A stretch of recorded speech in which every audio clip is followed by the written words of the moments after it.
Yes,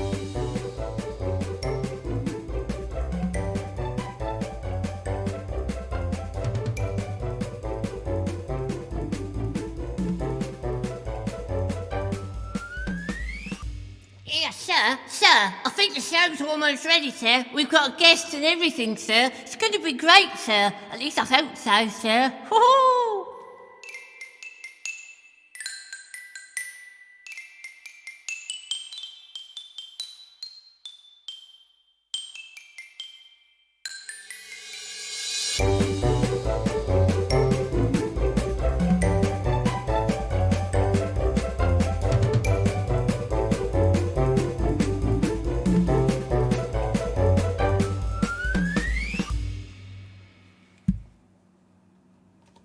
Good evening, ladies and gentlemen. Welcome to another exciting Vobie One-Eye Kenobi Showbie with me, Richard Vobes. How are you all?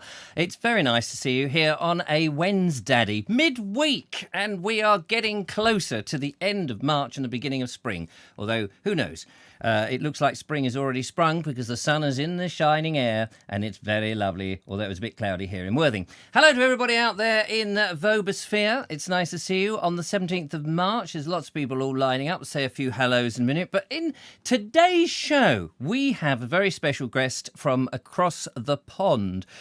Yes, we have now. I've got to get this right because I will only get slain if I get it wrong. And he is from Chicago lands. I think it's west of Chicago. I'm not quite sure if it's west, east, north, or south. No, it's not none of those. It's to the side of it. I'm just looking. You can't see him. He's pointing that way. Or is it that way? Depends on the mirroration here. You can't see. We're going to bring him on in a minute. Now, if you heard the In Conversation podcast, if you're one of my lovely patrons who put your hands into your pocket and support what we do, then you'll appreciate how much I very much appreciate you. And you'll appreciate the lovely furniture I've been buying with all that money. Sorry. You'll appreciate that you got the podcast with the lovely Phil Clark. I'm going to bring him on in a second. And it's going to be a fun show because I've no idea. Now, young Phil, for those people who don't know, used to join me a hell of a lot in the old days when the Vogue show was just a mere audio piece of sound. But now that it's something a little bit more, and certainly more complicated to produce with buttons and things like that, apart from, of course, dear old Eric. Someone call, sir? What? Somebody call me, sir? Bloody Eric gets everywhere. No, I didn't call you. You sit down there and keep quiet. Keep archiving the shows. That's what he's paid for. Paid, sir? Anyway, hello to everybody out there in the Vobosphere. Let's have a quick few hellos just randomly. I'm just going to pick sort of 10 or 6 people. And if your name happens to come up, then good luck. If your name doesn't come up, then write it on the back of a £50 note and send it to me and I will read it out next time. So hello to Josephine Suter, Kathy B, Rami Boo 2, Jeffrey Harrison, Kerry Baldwin, Steve Baker, Kerry Baldwin. Oh, you get it twice. Blimey, look at that. Steve Baker. Wait a minute. Hang on. What's going on here? Colonel Craig Ratty, Daniel Watkins, Random Person, Tall Podge Rog, Station Master's Choice, and the last one, of course, the lovely Julia. And anybody else, you are very, very welcome. So, ladies and gentlemen, let's get cracking on with this show and let us leap in these technological days that in the past was not as easy as apparently it is today, although we still have the same technical issues, to the other side of the pond and go into the middle of America to my dear old friend, Phil Clark. Hello, Phil. Oh, I have to put these on. Hang on. I have to put these on. Otherwise, I can't hear him. Phil Clark, are you there? It's very nice to see you. Can you hear me? Richard, yes, I can. I am here. Oh, excellent. Okay, good. Hi, guys. How are everybody? This is the lovely Phil Clark, and he is sitting in an English pub, which is a bit strange, because I just said to my lovely audience out there that, wait a minute, you are in America, but you're sitting in an English pub. Are you just down the road at the Castle Tavern? Yeah, right. I wish I was. Let me correct a couple of things before we move forward. You said I was in Chicagoland. That's the rather loose term that most people use around here for the suburbs. I'm actually in a suburb that is 40 miles west of Chicago, and it took them a long time to think of the name. They called it West Chicago. Oh, West Chicago. Right, there you go. And actually, sorry, I was going to say, I get that wrong every time, don't I? Yes, you do. But then again, that's what we expect from you. So Yeah, of course. Well, I am a walking mistake. That is who I am. yeah. And I would like to also correct something. I'm by no means lovely. And in the days of podcasting, that was what was good about it, you see, because we have faces and in this case, bodies for radio. Ah, bless you. No, don't be silly like that. I mean, you were a hell of a lot younger when we used to do that because it was only about 10 odd years ago, maybe 12. And you were, I think you said to me at the time, I remember seeing the photographs of you in your Speedos. You were a one of those, what was that? You used to do all that beach stuff where you save people, lifeguard. Weren't you with Hasselhoff or something? Yeah, right. I was a proper Dwayne Johnson, wasn't I? Yeah. Yeah, that's... Yeah, Dwayne the bathtub, I'm drowning. There we go. Now, lots of people out there... Anyway, happy St. Patrick's Day. Happy St. Patrick's Day. Yes, of course, St. Patrick, the English bloke, who was actually whipped away from, I don't know, somewhere near Liverpool or somewhere, by the Irish in whenever it was, 500 AD or something. And he was a slave. I thought I'd frozen. Yeah, no, we did. We have had... Yeah, did you know that? No, actually, you gave me a piece of information I did not know. But I am wearing a green T-shirt. Marvelous. And it's from one of my favorite breweries, Wolf Den Brewing. I'll give them that's my sponsor's bell there, you know. Oh, okay. And what happens? Was that loud in your ears? Yeah, no, it's lovely in my ear. What happens when the sponsor's bell... I mean, what happened? Do you pay the sponsor? Do they pay you? Or they just get a bell? No, actually what happens is this came from a good friend of mine, Denny, who I used to play darts with. He passed away, sadly, 2 or 3 years ago and bequeathed me his bell, which is from it's a beautiful piece of brass. Nice piece of brass, lad. From a hotel in Chicago. And it is a bellhop bell. And it has the most fantastic sound to it. So every time we ring it... Oh. How about that? Service, room. Hello, can I have a room, please? Every time we ring it, Denny gets a beer. Can I have half a bitter, please? Says Josephine Suter. Yes, of course. Right. Time to get to beer. There's no mucking about. So what? Tell me. Yeah, no mucking about. So tell me, in your arrangement, just before you start opening, hang on, just before you do that, what beers do you have on tap? You seem to have got everything under the sun. I'm just peering round the side there. You've got all sorts of things. It's all a facade now. I don't have any beers on tap actually here, but I do have this old tapper here from Caffrey's. I've got a Foster's Lager, and then over here I've got a handful, which is another Irish beer I can't think of, but it's got a Harvey's beer thingy on the front here. The things they used to put on the handles. I do have a handle. You do have a handle, and which so we should actually we should actually just point out that this pub that you've got there is actually in your basement. Correct. Yes, the Britain Yankee pub, which is where I record a lot of my podcasts and video casts and all the rest of it was brought in. I purchased it in South Carolina. Well, I didn't go to South Carolina. I purchased it on the internet. Oh, yeah. It arrived 950 pounds of it on the back of a bloody truck. Blimey. That's an expensive one, isn't it? 950 quid. Oh, in weight. Oh, no, that was the weight, my friend. That was the weight. That's the weight it was. It was a heavy old weight. Oh, dear, oh, dear. Right, okay. How many stone is that? I have no idea.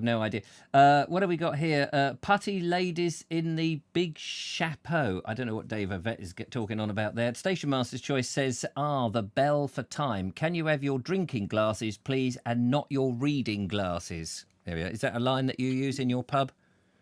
I do have my reading glasses here because I can see the chat window down there, yeah. Fantastic. Tool Podge Rog says, wow, what a brilliant basement. And Michael Thornley says, the joke about Foster's is that we export it and never drink it. We Aussies don't like it. And Michael is actually down there, down under. I'd be intrigued. What do you drink, Michael? What is the Australian drink? If you don't drink the Foster's stuff that you send to us, what do you drink? Oh, hello. Phil's just Phil's just vanished off the face of that.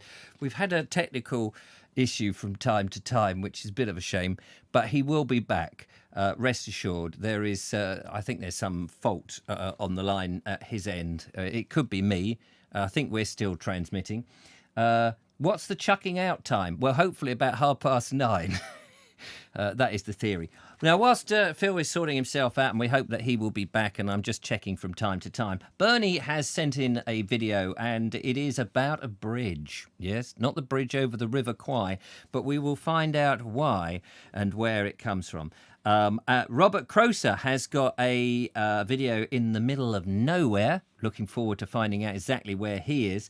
And Andrew Norris has sent us a charming old 1940s public information film for us to have a watch. Now, Mark Burgess has sent in both videos and photos, but because the videos are a little bit disjointed, Mark, in as much as some are landscape and some are portrait, and they're all loose and not edited together, I will have to just show your pictures, because your pictures are fantastic. So we're going to show those. Phil is back. Hello, Phil. Yeah, I don't know what it was. No, I know. We may have that as an issue. I don't know quite what's going on. We'll have to blame our old friend, Jeff Mahoney. I have a question, though. Yes, sir. Yes, please do. Whilst you're chatting, can I drink my beer? Yes, let's get to the beers then. So what have you got? What beer have you got? Okay, so the beer I have, I'm celebrating the return of spring. This is from a local brewery, which actually I brewed a beer with, Riverlands Brewing. And I don't know if people can see that. It's a bit far away. This is called Spring Rejuvenation. It's a Maibach. Has it got lime in it? No. Okay. I went on the colour. I went on the colour.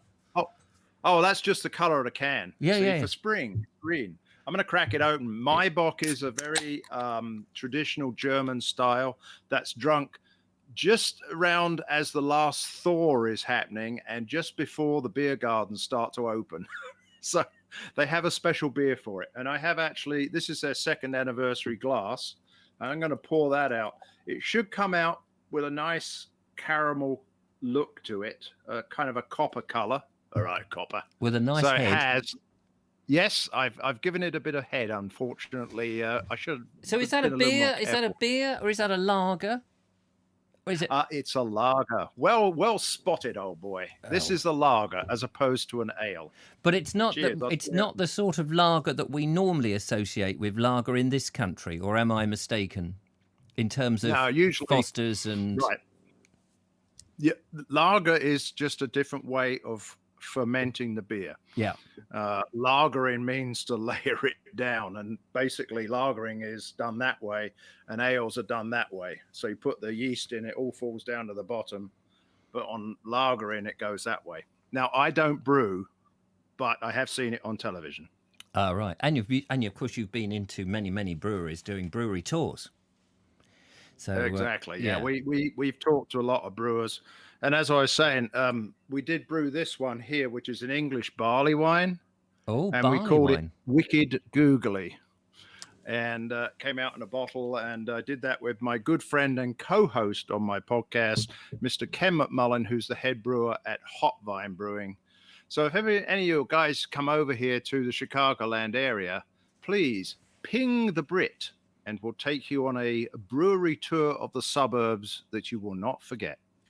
So just to let everybody know that Phil was originally from Worthing, and not a million miles from where these Vobes studios are based as we speak. And you moved over to America, and you are the Brit, and you are the Brit half of the Brit and Yankee podcast, which is your podcast, and you do a weekly show, and you taste many beers and go and visit lots of breweries and have brewers and tasters in your pub, in your basement, in the beautiful pub that we see there in Chicago Lands.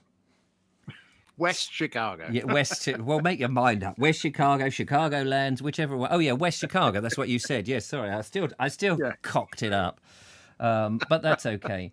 Lots of conversation there. I just missed what Michael Thornley was saying about what beers they drink. Proust. Is that a beer? Prost.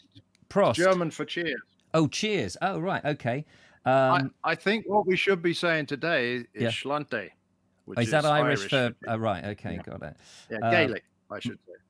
Michael White says he has a drink problem. He can't afford it, which is a sad problem. And Station Master's Choice says, I love barley wine. Harvey's, Elizabethan and Christmas ales are two of the best. Now, you know the Harvey's Brewery. And absolutely. In fact, down here, I got the beer mats, which I understand are not allowed in pubs anymore. As is indeed people at the moment. Oh, yeah. It's beer mats and people and indeed beer, it seems. Why are beer mats not allowed in pubs? Well, from what I understand, they've all gone to being. I have another one here from Dark Star Brewing. Oh yeah, Dark Star. That's one of my favourite brewers. No, not in Brighton. Well, they're around there anyway. Yeah, they used to be in Anstey, didn't they? And then they moved. You what? Sorry. And it's because of health and safety. So it's got a plastic black back, and it's health and safety because they used to say that the beer mats, which are made out of toweling, got sopping wet and were a health hazard. Bloody health and safety gone crazy is what I say. Weird. That must be the weirdest thing because we've had beer mats and those sort of things for donkey's years. And wait a minute, toweling and things like that. We use dishcloths, don't we? And dish dryers and things. That's made of the same in a kitchen. That's right. Is that not health and safety? I agree with you 100%. Yeah, it is bonkers. Absolutely bonkers. I did see someone saying, when does it snow in Chicago go through there? Yeah, when does it? Because I've got the chat window up. That's why I got my glasses on, so I can see them. Yes, it actually, we had a very heavy snow this year. We must have had up to about 12 inches in my location. And then it all melted away and everything was fantastic. We had 65-degree days. And then 2 days ago, we got an ice storm. Monday, that was. We got this storm and it just dropped this wet snow down and lots of ice. And now it's nearly gone. So there you go. Yeah, that's when it snowed. That's when it's... Good, I'm glad we got that sorted out. Now, you said, of course, that I was supposed to join you for a beer. And now a lot of people will know that I don't really drink very frequently. But I was given this, ladies and gentlemen, a couple of years ago, so it might well be off. Who knows? The Holy Grail by Monty Python. I believe my son gave it to me, so it's a bit sad that I haven't actually drunk it. In fact, it's so nice I've not taken it out of the presentation tin. So inside it is a collector's item. Look, there's the it's from the Black Sheep Company, who's actually made it. So at least, somebody sensible has actually made the beer. Monty Python's up in Yorkshire, Ireland. Monty Python Golden Ale. So this is an ale, not a lager. And inside here, I'm glad there is something. Here we go. There is a bottle of.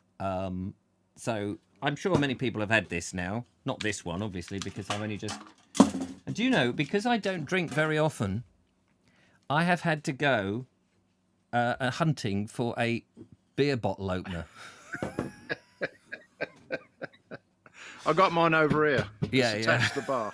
Well, of course you have. It would be a poor bar if you couldn't open your beers.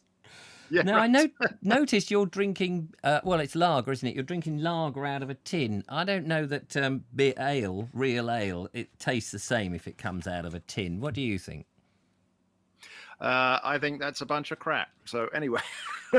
Okay, fair enough. What about the audience? My lovely audience. Let's get a bit more of a considered opinion. Do you have a preference for how you have your beer? Whether it's draft. I mean, draft is better than bottled or tinned. I mean, you've got to agree with that one. Or 100%. Does it matter if it comes in glass or in metal? That would be my question. Just use your teeth, says Michael Thornley. Use your teeth, Richard. What teeth? So you don't have an opener to open that up? I've got you do. I've got a classic tin opener, but it just so happens I can't remember how these work now. Oh yeah, here we go. What I'm expecting here is that you're going to get a kind of a dull flavor because not only are you drinking it room temperature, it's probably quite warm. It should have been chilled a little bit. But I think if there this is were any... ale. This is ale. Okay, right, I understand that. This is English, But, English ale. We don't need to. I mean, it's normally kept in a cellar, and about 11 degrees is about the right sort of temperature, isn't right. it? That's why you have. That's why you actually have a cellar master. Ah, yeah. And that looks like it's being poured very nicely. I'm impressed with your pouring capabilities there, Richard. Thank you very much. I did do a beer show for a while. Yes, you did. I remember that. And I remember a couple of beer shows where you and young Jimmy got totally peed. Well, we didn't drink much before we started the beer show. We would drink a couple of pints, and anybody who's watched my canal video fairly recently will know that when Julia bought me a couple of pints when we were away, I was giggly on the floor. That used to happen quite regularly in the beer show. It may happen tonight, but I've only got the one beer, so I'm saved. Hopefully. Now, on the side of that bottle, it should have the ABV, alcohol by volume. I'm going to estimate that's about 4.5. Oh, very close. It's 4.7. Oh, higher than I thought. Okay. Yeah, so there you go. Whoa. And you know the reason, well, over here we have less of a tax issue because the higher the alcohol over there, the more taxes you pay. Over here, we have the classic styles, which are right in that area, going anywhere from 3% way up to, 5 or 6, 7%. But then you start to get into the Imperials, and you can go as high as 13, 14, 15% for some of the beers. So... yeah, well, I know that if I had anything too strong, I would definitely be on the floor. So 4.3. Tell us what it's like. Yeah, I'm just gonna. 4.3 or something like that is what I would normally choose if I'm getting it on tap in a pub, because especially if it's at lunchtime, because I should just be asleep. But I don't do that now. I don't know, the last time I sort of regularly drank must have been about, well, at the end of the beer show, really. I probably have about 2, if that, beers a year. And yes, last year, I think the 2 I had was on the canal boat. Right, let's see what this is like, ladies and gentlemen. So here it is. It looks very nice. It smells like beer. I can't remember what we used to go and do all that usual crap about sniffing your nose and going, oh yes, it's got a certain flavour in it. Yeah, put it in your mouth. Yeah. You put your nose in and get the aroma first, and that's going to tell you a lot. I did that. About I did put my nose in. Look. Right. Yeah, you got it. I see that. Now you take a first sip, and you're going to get your initial impressions. And you're going to use 2 senses for this. You're going to use your mouth and then the sense of feel, if you will, from the tongue. And you're going to get something that comes at the front of the beer, front of the mouth, and then at the back of the mouth. After 3 sips, you should know what it tastes like. That's all right, actually. That's all right. Good. That's what it tastes like. I can't remember now because we used to do that. It's nutty and it's this and it's that. And because ultimately it was all for show, really. I can. Do you know what? I've had about three smallish. Well, you can see how much has gone. Look, that much, and already I can feel the alcohol like that in the veins. Oh my god, this is going to be a nightmare. I do not drink. I'd so rare. Julia will tell you, and she's the same. That's why we get on so well. Whereas my last lady friend did like a drink or two, and oh my goodness, I couldn't keep up with her. But you know, different courses for courses. You, how often do you have a beer? Probably one a day. One a day. One a day. Well, that's okay. One a Well, day keeps the maybe doctor more away. sometimes. It depends if I'm out recording a show, which I usually do a couple of recordings a week for video. Then you've got to have a few samples, but typically having small samples. And I have a range of sample glasses back here, that we can, these are small ones. These are for tasting. So oh yeah, they look very elegant, don't what they? we do, because we have to be careful with drink and driving as well. Yeah, good. Yeah, because you probably do a lot more. I mean, in the old days, we could stagger back from the pub here, although not so easy these days with all the pubs closing down, and of course during COVID they've not been open at all. And I remember we went to beer festivals, didn't we? You came along. We went to a couple of beer festivals in Worthing with old Jimmy, and I think Strider Paul, and you and Strider Paul had a good argument. I seem to remember about unions or something. It was all good fun, or train driving or something like that back in the day. Anyway, I'm going to suggest we play a video, because we've got some videos to play in, and we'll open up the phone lines and we'll see if anybody wants to ask Phil a question about his podcast, about beer drinking, about anything you like, about living in America, about being an English Brit in America. If you've got any questions for Phil Clark over there, then prime them up. And when we come back from our first video, we'll go and we'll quiz him. So the number is 0793 46477. Oh, wait a minute. I've got the wrong numbers on the screen. So that number is wrong. Because I've used the old template. I changed it, didn't I? I changed it yesterday. I didn't save it. So that number is wrong. How irritating is that? Sorry about that. This number is correct, however. 0793 4746790. That's the correct number. On Phil's, don't read Phil's numbers. His numbers are wrong because I used the template to create the art. I've been drinking. I've been drinking, sir. Honest. It does. Wait, that one is the same. That one's. Wait. No, that one's the different one. Oh, yeah, you got 46, 47. It's 46. Yeah, that one's the different one. So that's the correct one. That's the correct one. The ones where we're big. 46. Yeah, there we are. The ones where we're big in the screen. These two. That's the correct number. Oh, my God. I must double check this when I do this. I don't bloody care. I'm not calling you. No, that's right. Whereas this number is wrong. The 2 7s at the end, 474790, that's wrong. Oh, my God. What number? I don't know who it is that you ring when you... Anyway, I'll see if I can change that whilst we're doing... Change it. I'll try and change it whilst we're on the screen. Right, meanwhile, let's go into the video box, ladies and gentlemen. And let's find out what we've got in where we're going to go first of all. We're going to go and have a look at Bernie. Bernie's been out and about on a foggy day having a look at a bridge. Bernie can tell us all about it. Where are you, Bernie? And what's the bridge about? Well, I pressed the button and it's not going. Why are you not going to Bernie? Well, that's very strange. Let me just try that again, because I should be there. Oh yeah, there we go. Sorry about that. Instead of being out 5 o'clock in the morning, this is actually 6:15. Middle of September, and you can hear the noise in the background, which just shows that this is no longer a good time for filming because everybody's up and about going to work and what have you, but I felt I had to do this one. It's going to be a lovely morning. Unfortunately for filming, it means it's a bit dark and grey because the mist has come down.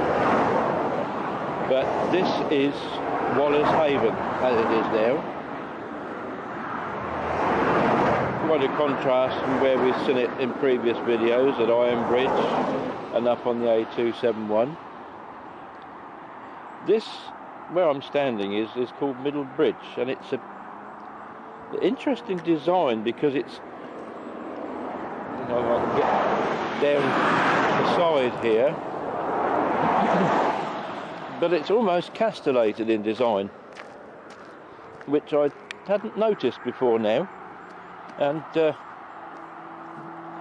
see, it has these kind of turrets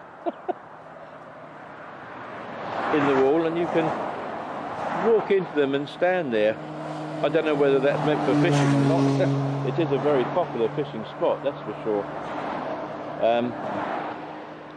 But standing on, it's on what is known as the Marsh Road between Pevensey and Barnhorn, and until the 1920s this was a pokey little old road that twisted and turned across the marshes, not much good for anything. And I've been looking back over some records, and there was quite a to-do about who was going to pay for it, where it was going to be built, and eventually it got completed about 1930. I'm just going to go across the road here where it's quiet, and which meant that in 1933 or thereabouts, the first bus service could be introduced between Eastbourne and Hastings, shared as it was for many years afterwards until the National Bus Company came about by Southend and Mason and District. And a few little insects you can see on the water there. Fish coming up to bite. I want to zoom in though on that bridge down there, because that, as far as I understand it, is the remaining bridge, and it's not very wide at all. The original road across the marsh, or part of it, that now runs parallel and is just in use as a farm track, as is so many of the other bits and pieces of it. But this Wallace Haven now, as it goes down across this part of the marsh, the sea, it sort of breaks up, and I guess it's been used for irrigation and drainage and what have you. And if the mist clears, we'll see a little bit of that later on. But in the meantime, oh, there is just one other thing I should mention. Just the other side of that hedge you're looking at, we can't see it in the mist, is what I call Eastbourne Aerodrome.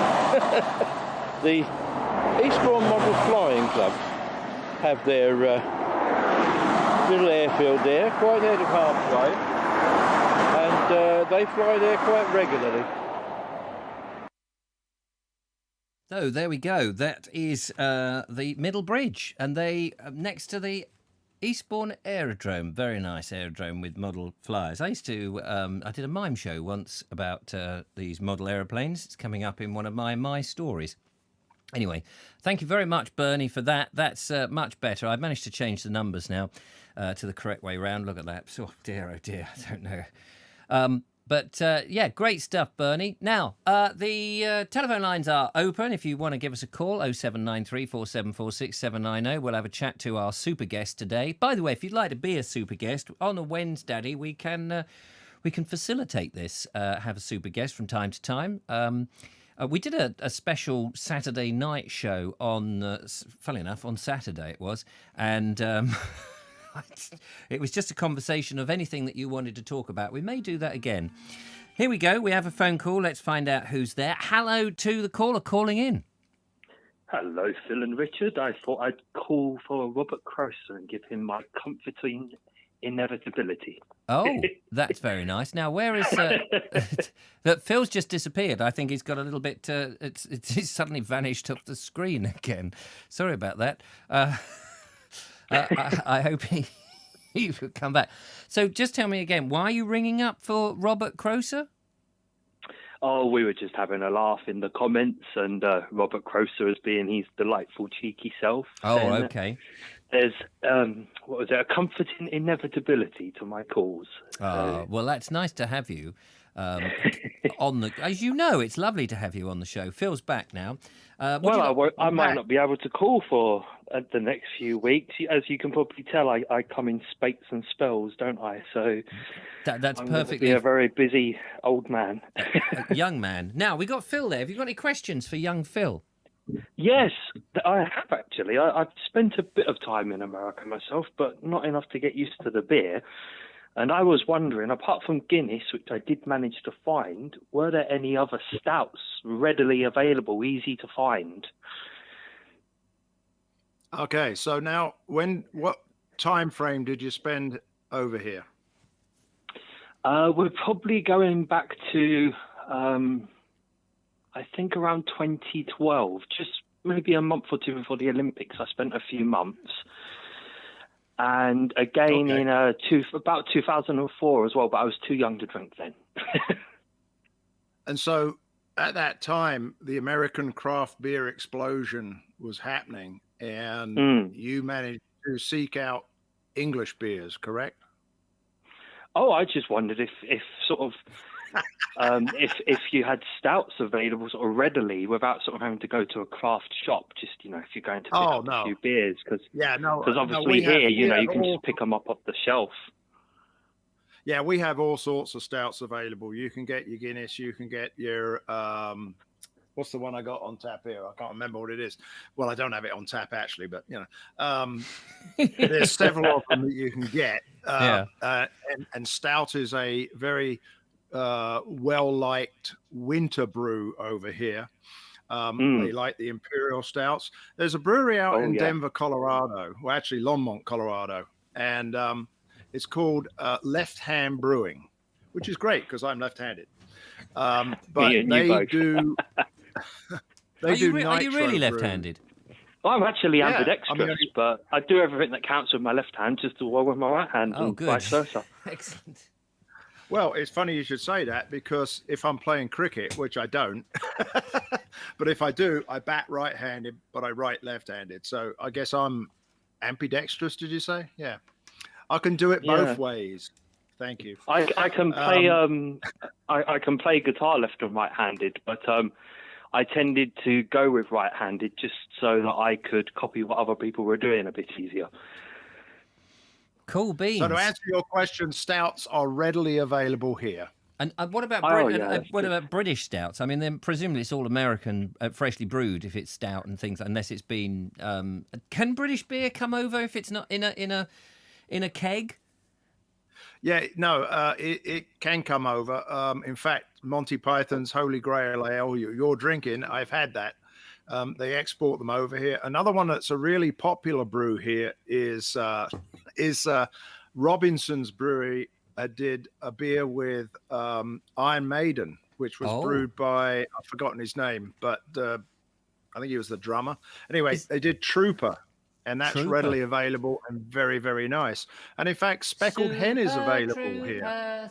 One of the interesting things I found about America was that certainly where I was, you had to go to a special shop to buy beer. I couldn't just sort of walk into the supermarket and buy beer, which I thought was quite... Which part of America did you go to, Ed? I was in Florida at the time when I noticed that. And you had to go to a liquor store to get beer. I couldn't just sort of go into a Walmart and get beer. At least that's what it looked like to me. But obviously, I only saw one small wee corner of. You are correct, sir. In certain states, the liquor is controlled by the state. So if you go to, like, I'm in Illinois, and the heartland, if you will, we can go and get beer at a brewery, we can get it at a liquor store, we can get it at a 7-Eleven, whatever. But as you say, if you go to some states, and Florida is one of them, you have to go into a state-controlled liquor store. And in fact, actually up in Canada, I don't know if we have any people watching from Canada, but I know up in Canada they have something similar, which is really kind of weird, because I went into this place where they had everything on display, but you had to then purchase it, and it came from the behind on like a conveyor belt from the back there. It's like they kept it all secret, and then you got it. I also noticed the pint was smaller in America, so I do believe that might have something to do with our pint here now being the old Scottish pint. I'm not sure how true that is, but I'm going to look into that. I feel inspired now. It's imperial versus US fluid ounces. So we only have 16 fluid ounces to the pint, and you have an imperial pint, which is 18, I believe. Yeah. That would explain it. We always need something to be a little bit more bigger than the Americans, seeing as they have everything else bigger. Can I ask? An old friend of mine was giving a tour to an American, and he took him to Tower Bridge, and we got a bridge bigger than that. And then he took him to Canary, where Canary Wharf is #1 Canada Square before the Shard was built, and said, "Oh, this is the biggest building in the country." And the American goes, "Oh yeah, we've got a bigger building than that." And then a fire engine went by, and the American said, "Oh, by God, what's that?" And he said, "Oh, don't worry, it's just a window cleaner late for work." But Tish, very good. I'm just going to interrupt the proceedings because Julia M says, do you have the same pub culture as the UK where you are, Phil Clark? Oh, I think we've lost him again. Oh dear. I think it's going to vanish. I was feeling inspired to go and get a few cans in, but I'm not calling from Greenwich today. I'm calling from a little town in Essex. So by the time the show's finished, everything will be shut. A little town mind. in Essex. Before anyone moans at me for breaking lockdown, I have gone to care for Nobody's blaming you. More than allowed to do that. Shut up. Nobody's blaming you. Keep your mouth shut. Thank you, Ed. I'm going to move on. Yeah. Let some other people get in. Of course. Take care, everyone. Yeah, nice Bye-bye. to talk to you. Take care. Thanks for ringing in. There we are. That's Ed Loud ringing in. We also need Phil Clark back. As obviously he's on a time delay because he needs to keep putting money in the slot. But while he's sorting himself out, we may well go to another video. Michael White says, "I'm left-handed in all geniuses are," which is nice to know. Actually, Phil's Eric, I told you to keep that bloody link. Is it? Oh, he's gone again. Wait, you're going to... Oh, no, not again. Where are you? Add to scene. Here. Oh, you are here. Oh, yeah, you are here. Fantastic. Yeah. Sorry, I was just telling Eric to keep the link going. Yes, sorry about that. I thought maybe you hadn't put money in the meter. That's why it keeps going on the blink. I don't know quite why it keeps disappearing, but there we are. Shall I answer the question, or did you answer it while I was gone? What was the question? I can't remember now. Oh, the pub culture. Yes, please do answer the question. So there's nothing like a British pub. Absolutely, 100%. The culture is great. It's a social meeting place. But what's happened over here is that the old American corner bars that they used to have, which were very much kind of, I think, a little seedy, with all due respect, but has now gone. And with the breweries opening up their tap rooms, I think we're bringing back that social chatting environment to those breweries. And a lot of the breweries are actually kitting themselves out a little bit like a British pub. So, we've got something that we like to give them. Just to interject here, Robert Brailsford said it's 20 fluid ounces to a pint in England, so that's good. But on that note of pubs that you do in America, I seem to remember there seems to be a lot more microbreweries that brew on the pub site in America. Is that right? Because we do have microbreweries, but there's not enough pubs that brew on site. So you have the house ale, whatever that is, that they actually make. Yeah, you're right. And in the Chicago area, and I think in Illinois, we've got something like 270 odd breweries now. And they all range from being a nano brewery, a very small one, to, fairly big production breweries.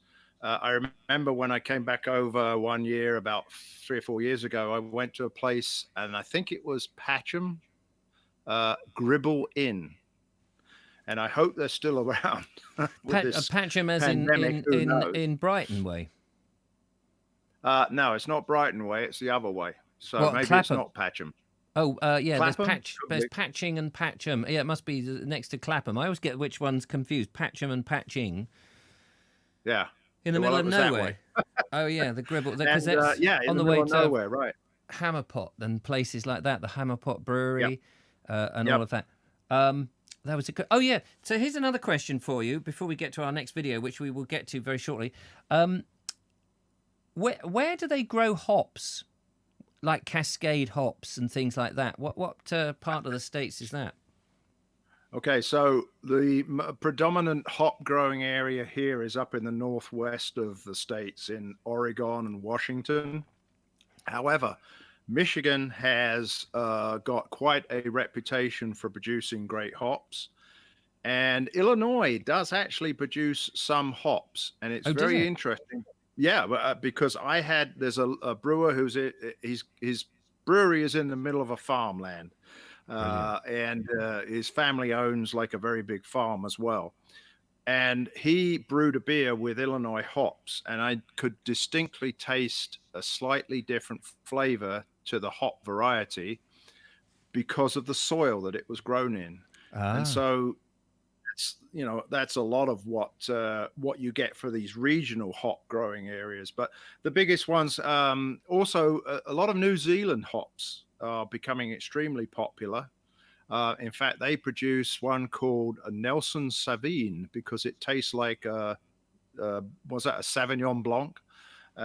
Tastes like a wine, gives a wine note and characteristic to the beer. Uh-huh. So, yeah. We've got You a could listener. say that the business is hopping. Lisa is Ramiboo out there, and she is in America. She's one of our American listeners, viewers, and she says Cascade Lisa. Hops is in Oregon and Washington.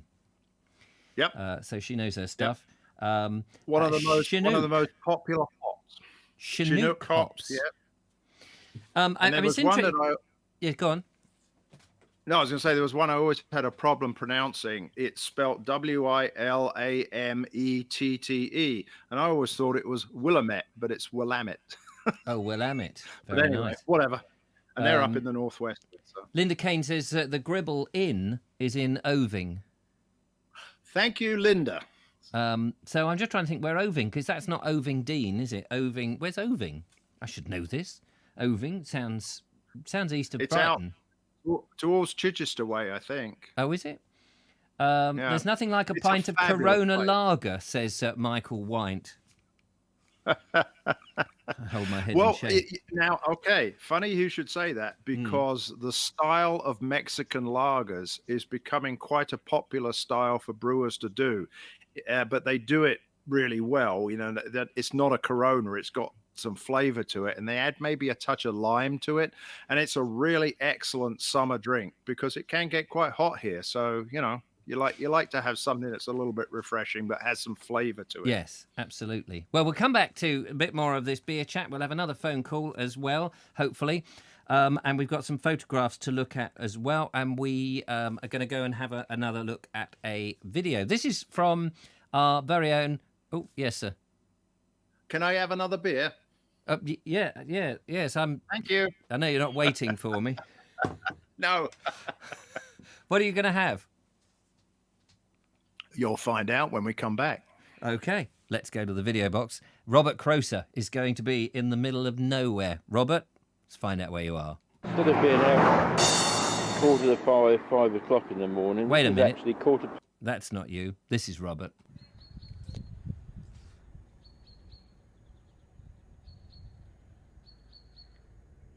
Just listen to that.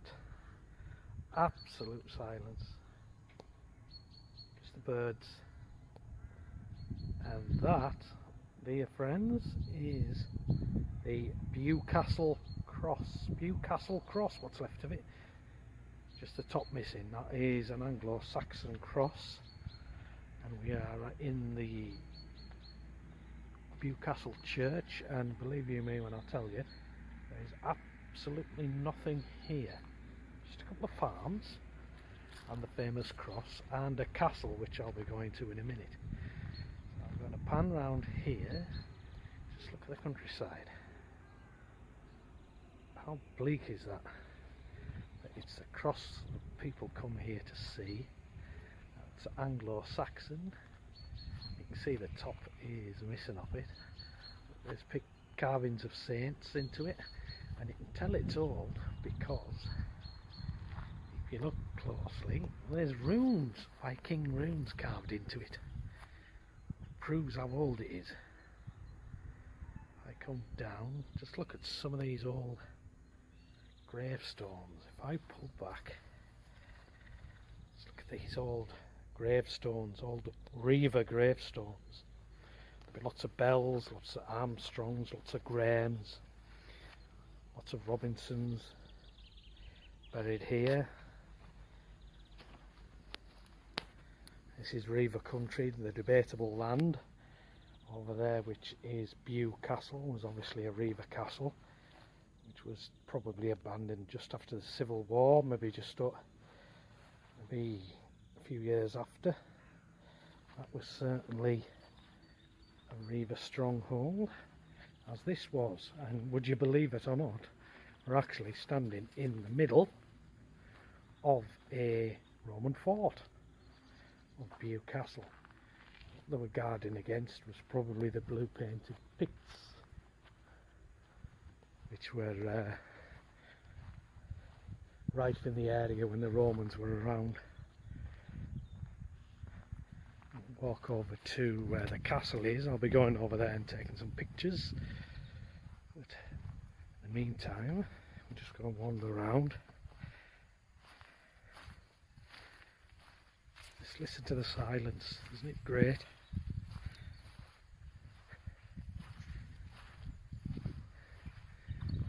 Back to the church. No nonsense church, probably built with stones from the castle, or maybe probably even the fort, because all that's left of the fort is ramparts. A vallum ditch all the way around the other side.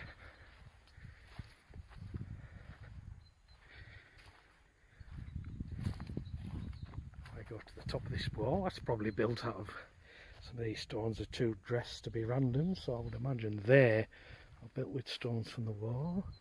And there, dear friends, is Bew Castle. Now, a few years ago, somebody tried to sell stones from that to the Americans, who like to look for their ancestors in this area. You know, the Armstrongs. Neil Armstrong was one of them. Obviously, he wasn't having it. If you look in the field beforehand, you can see there's a vallum ditch of the Roman fort.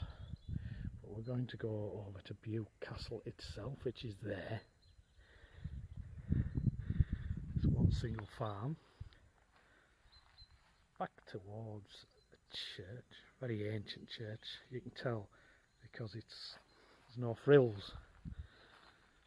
That was probably a tower that could be fortified against the reavers.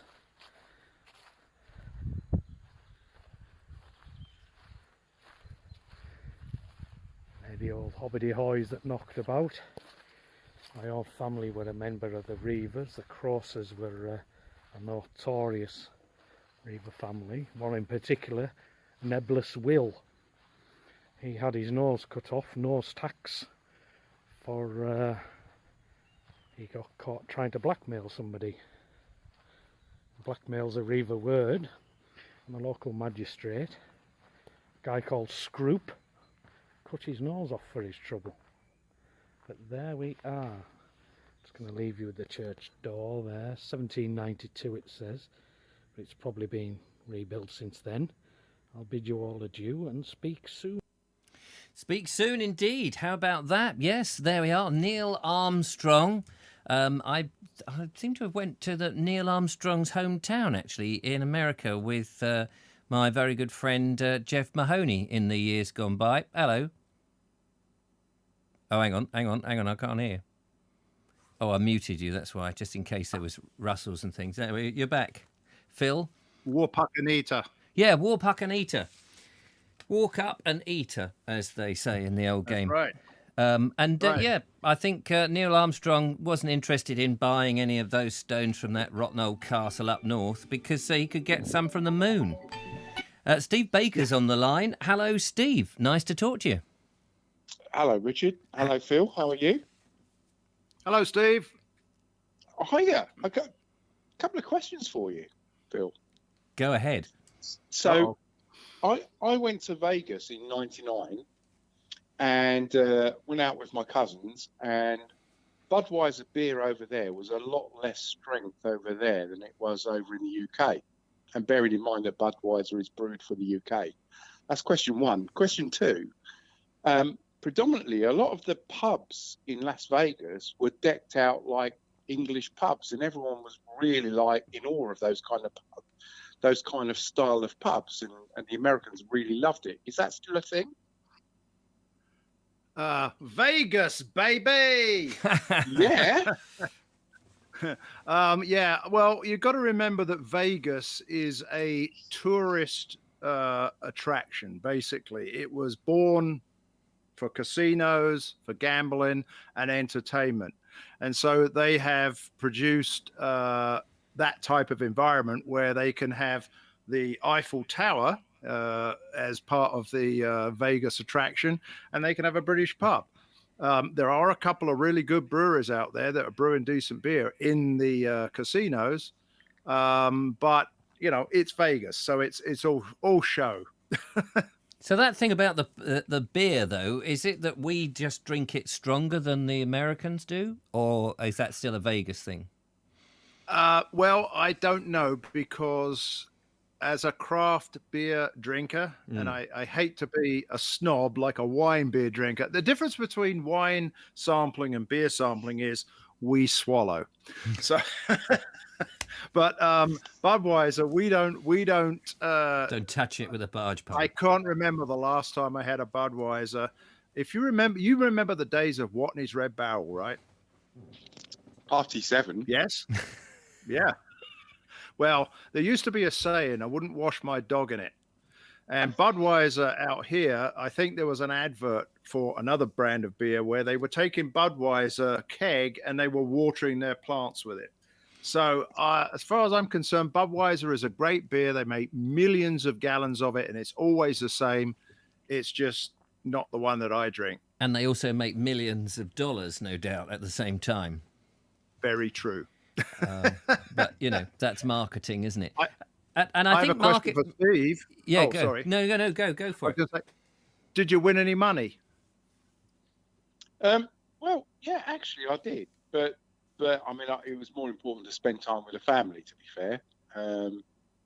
Steve, let me ask you a question then. You went to Vegas and you obviously had a lovely time out there and all the rest of it. Did you try, whilst you were in America, the American sweets? Should just tell to Phil that Steve is a manager of a confectionery shop in Montague Street. So he wouldn't. Phil knows Montague Street very well.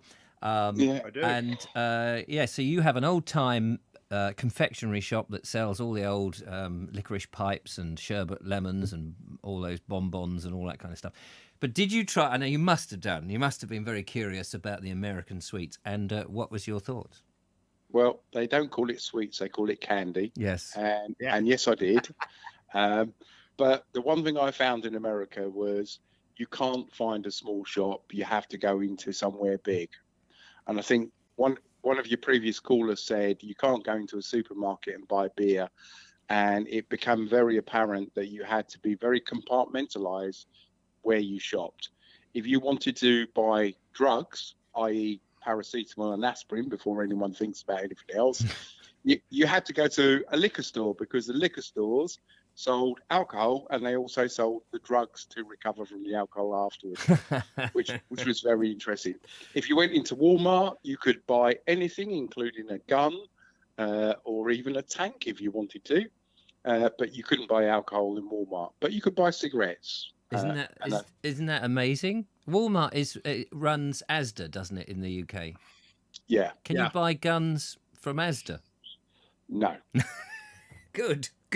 Well, you can buy liquor in Walmart now, but it's the Budweisers and the mass-produced liquor because that's what they do. They do volume. Yes, of course. And I'm going to have to contend with you here, Steve. I'm going to have to put my foot down, or it's actually my fist, because I understand completely the look and feel that you had. Now, I live in an area which is very nice down by the Fox River Valley. There's a local there's a town next to me called St. Charles, Illinois, and they do have a small candy / sweet shop called Rocket Pops, and they do all the old American candies. You can walk into it and there's candy everywhere. There's sweets and the whole 9 yards. But you said about getting drugs. Well, most of the pharmacies are inside large chain stores. So we have ones called Walgreens, CVS, national chains and things like that. And they do a selection of goods, but at the back of it is the actual pharmacy where you'll put your prescriptions in and pick them up. So, we're not that far behind you, but I agree. It does take a little bit of getting used to. I've been here for 40 years and more, so I've got used to it now. Should hope so. Ed Loud says, the last time I had a Budweiser, I was talking to my tutor, never got ID'd with a beard. That's handy. And Ian Dance says, the Czech Republic have their own version of Budweiser. Budvar. They do. And actually... Is that it? The Czech version is called Budvar, and for a long time there was an argument. Well, I say an argument, a legal battle over who was going to use that Budweiser label and the name. And Budweiser actually conceded and paid, I think, the Budvar location a substantial amount of money. However, that being said, that Budvar, I'm sure, is far superior to Budweiser. I was going to open this, but I decided not to. I'm going to give a ring out to my friends at Art History Brewing, for this is called Gravitas. This is a Czech-style Pilsner, very, very close to what you get out in Czechoslovakia. I decided I'd already had a lager, so I was going with something a little heavier. And more of my friends down in another town called Oswego on the Fox River. This is an Imperial Stout, and it's called Triple XL Overalls, which I don't know how the hell they found out my pant size, but there you go. That's your size, this is a fantastically deep, dark Imperial Stout coming in at 11%.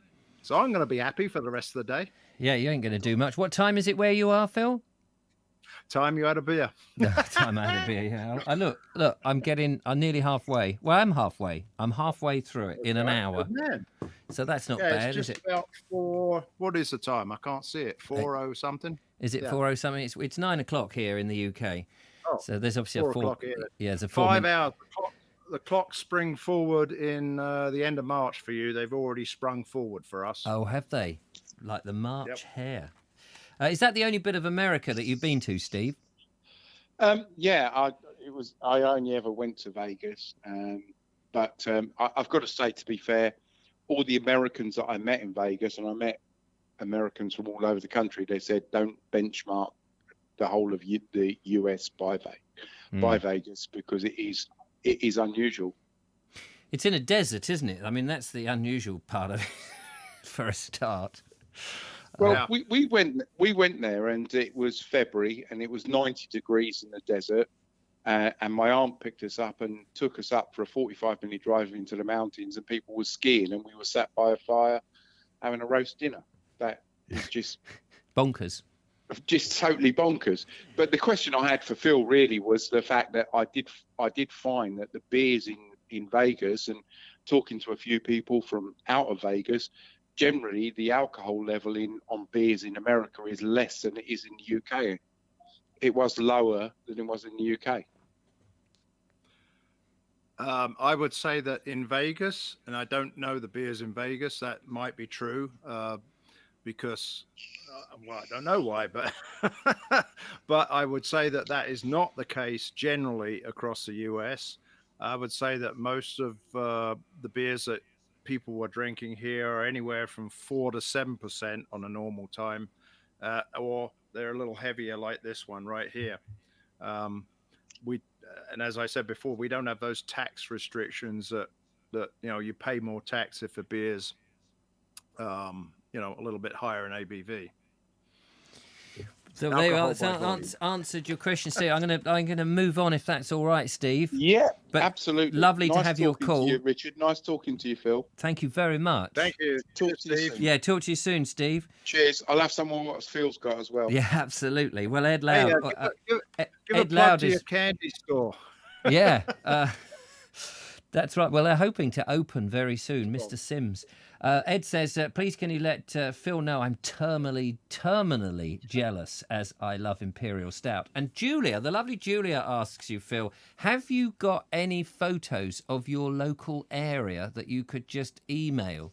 Have you got them on your phone or something like that you could just set? So just something that we could show. Hang on. Talk amongst yourselves. Well, we've got another video, and we've got some photos. So whilst you're doing that, we'll sort that out. I'll just go through some of the comments. Sorry, ladies and gentlemen, if I have been ignoring you, and I don't mean to. Obviously, we've got a guest in here.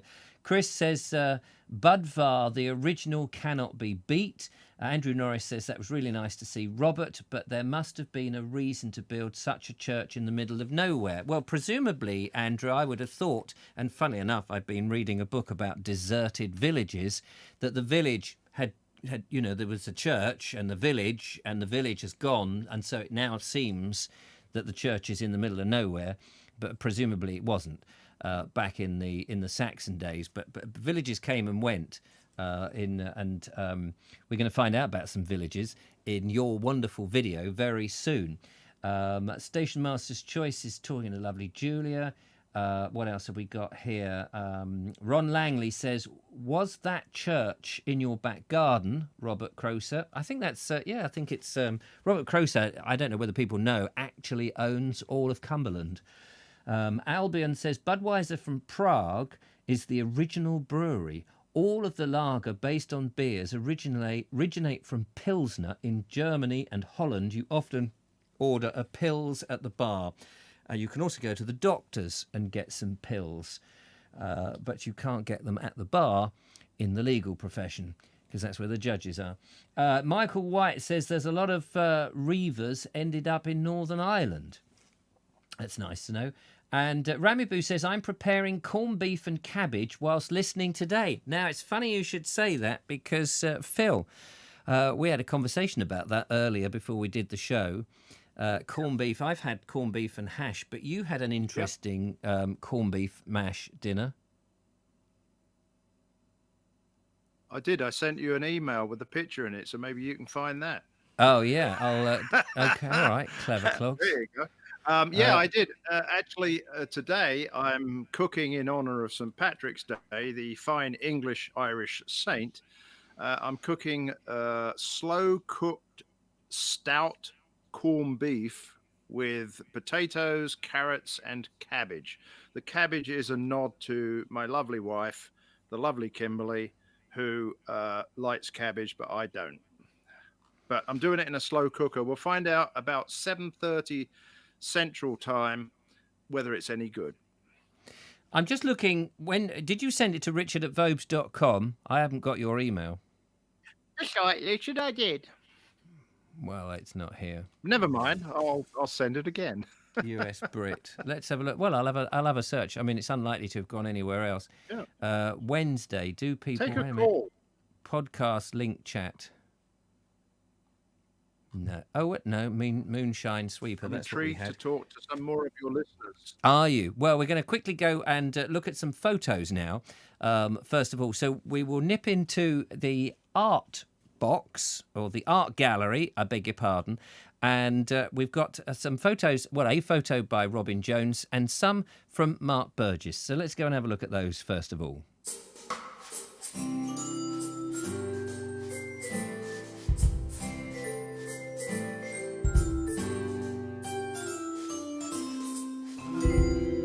So here we are in the Vobes gallery, and it's lovely to be in here. The walls are all plastered with beautiful photographs and pictures and sketches and all sorts of stuff. It's just a shame I haven't got a camera pointing towards them. But don't let that worry you, because we have a fantastic picture from Robin Jones, who says, this is one of my favourite photographs, an elegant lady at a reenactment day at the Bluebell Railway, perfectly framed in the carriage window. I hope you like it as much as I do. Let's have a little gander at that. Isn't that amazing? That looks very nice. I wonder if I can just reduce that a bit. I can't, because you can't see underneath that. Right at the bottom it says third, and there's this very elegant lady, as he says, in a third class carriage, but I can't, for some reason I can't show you the it won't take it down any further. But isn't that striking? That's lovely. Looks like a masterpiece theatre thing. Yeah, it's they were all dressed up on the Bluebell Railway for presumably some sort of event, which is terrific. Lovely to see. So thank you very much for that. Let's just pop back there. Look forward to more of Robin Jones's pictures. Oh, his title of the email he sent to me is Brief Encounter, and yes, it sort of reminds you of that film.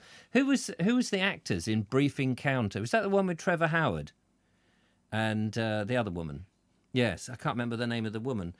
He never aspired to much, did he, Trevor Howard? You never saw him again after that, or maybe you did. Yes, I think he did loads of films. I was just mucking about. Now, as ever. So this one Mark Burgess has sent in, And he went to Warren Park Sheep Trail. We've got a number of pictures to have a look at this. He did send a video in, but as I said at the beginning, it was all a bit disjointed because some of them were in portrait mode and some of them, unfortunately, were in horizontal mode. Well, horizontal mode is easy to show. Portrait mode is not so easy. But they were all like in 2 minutes here and 2 minutes there on separate files rather than one file, which is very difficult for me, unfortunately. And I hope you don't mind, Mark, but what we will do is have a quick look at your pictures. The sheep trail, a quick tour of Romney Marsh. Welcome to, it says here, to the Sheep Trail, which is an easy walk round the Romney Warren Country Park. There are a series of small information panels like that one there along the route with stones about the wildlife and the history. Obviously, we haven't got too much time for that, but some lovely bits of wood there. And I haven't been to there. I've been to the Romney Marshes. Now, of course, Ed Loud knows the Romney Marshes very well. Space invaders. These trees invade here naturally and would eventually grow into a woodland if left alone. Many of the species of wildlife need light and cannot survive in the shade. So the trees are being managed to create a mixture of shaded and sunny areas to benefit all wildlife. And you can see that wildlife would love all that. I reckon, as we get into spring, we'll start seeing in this sort of area tons of stuff. And of course, they love water. I wonder what they are, whether there's elder, willow, not elder, alder, I was thinking of, like water. Never a willow. What? Never a willow? That's never a willow. That's a Monty Python sketch, my friend. Oh, is it? Oh, I beg your pardon. Drinking the Monty Python beer, you'd think I would know. We can see the buds are coming out. Sand dunes, here we go. For hundreds of years, you would have been standing on a beach. Oh, yes, of course. That's right. The sand and the gravel of the Romney Warren were laid down by the sea, which has continued to deposit materials to the sea and is no more than half a mile away. And some lovely views there. Thank you so much for sending them in. Mark, that's absolutely brilliant. And Mark very kindly sent in a very generous donation to the old Vobes One-Eyed Kenobi recently, so I very much appreciate that. I know you've sent in a couple more attachments, but let's just, where did I put them? I've lost them, as is typical with me. Yes, well, of course, I should ask, really, do you ever get homesick? No, I don't get homesick anymore, but I always like to come back home. In fact, I did come back over there in March of 2019, a week before the State Department in the US declared, you better get back home, otherwise you may never get back home for quite some time because of COVID. So that was the last time I've been over there. Went there for a week, saw my sister, who was her 80th birthday, for about 4 hours. Oh, bless. And that's been it. And it's been Zooming since. Everyone's been Zooming or Skype or other ones are available, I suppose, is the terminology, isn't it? Yeah. Did you manage to send anything? I'm just looking at my emails, but I've not managed to see any emails come in. I did, but it may take a while to get there, the mail being what it is. The postal service under Trump was abominant. Oh, right. Well, we're looking at Richard at Vobes.com. That's it. Is that you? Yeah, that's the only email address I have. So there's nothing in there. Brilliant. Let's have a look. Jeff Sussex. Hello, Jeff. He says, slight change of chat, but can we ask Phil if gin has gone as mad in the US as it has in the UK in recent years? As what? Gin? Gin. What, G-I-N? Yeah. Well, I don't know because I don't drink shorts. Right. But I mean, are you aware of it? Yeah, a lot of the breweries have actually expanded out and they're now becoming distilleries. Oh, are and they're doing their own, they're distilling their own local gins. And there's one that's very close to me in St. Charles on the Fox River, as I said, called Pollyanna, who is now about to start distilling spirits. Mostly they'll start with bourbon, but bourbon takes a while to mature. So they'll whip in with a quick gin in the meantime because it doesn't take so long. That's what I understand anyway. But Oh, right. I can't remember the last time I had a gin and tonic. Gosh. Oh, okay. Thank you for that. Ed says it's a nice pub near you where those pictures are from, called the Warren Inn. Oh, talking to Mark, and another one called the Plough. Of course, you could go in pre-COVID days. And Sean James Cameron says, I thought all the pubs were closed. Are the pubs closed in America? Not in America, no. So different states have different rules. And recently in Illinois, the pubs, restaurants were opened up. I think they're at a 50% capacity right now. So you have to have 10 foot between people. And 10 foot? I think that, yeah, between the people. So if you're indoors, you have to be 10 foot away from the next table. 10 foot? And 10 foot. And you do have a mask mandate here as well. So when you're walking into most stores, we have to wear masks. I've had my first COVID jab, and I'm looking forward to my second one on the 25th of March. Oh, well done. Well done. Got a couple of more questions for you. So, first one is, how long, this is from Ron Langley, says, Richard, can you ask Phil how long it took him to set up his pub? About 20 years. No. Well, actually, from taking it, there's a bit of a story to it. Of as course. There is always a story. Yeah. I took it off the back of the truck. I had to turn it away the first time because I didn't realize it was going to be quite as big as it was. And I had to get a friend of mine to help me bring it down my driveway. I got it into my garage. It was all in pieces. You had to put it together. You had a parts list. But it wasn't a flat pack, was it? Wasn't a flat pack. Oh, no. It wasn't IKEA. No. Oh, so the top of it was I mean, it was as long, it was one piece, and I couldn't get it down my basement stairs because my basement stairs come down and then turn around and come back on themselves. Right. So I had to get a cabinet maker in to cut it in half and then bring both the halves down into the basement and then biscuit them together. And biscuiting is when you cut a small groove into one piece of wood, you stick a little thing called a biscuit into it, and then you put the pieces of wood together. And it's a very great way of making a seamless, you can't see the join. That's what it is. And and then over time, I've just, added stuff here and, put some horse brasses up, as you can see up the back there, and got my Brighton and Hove Albion scarf. So yeah, it took me quite a while. Oh, well done. That's amazing. Albion88 Ray asks, how's the health service in Illinois? Do you have to pay for COVID treatment, and are you covered by insurance, etc.? Well, he's opened up a tangled web of nastiness there.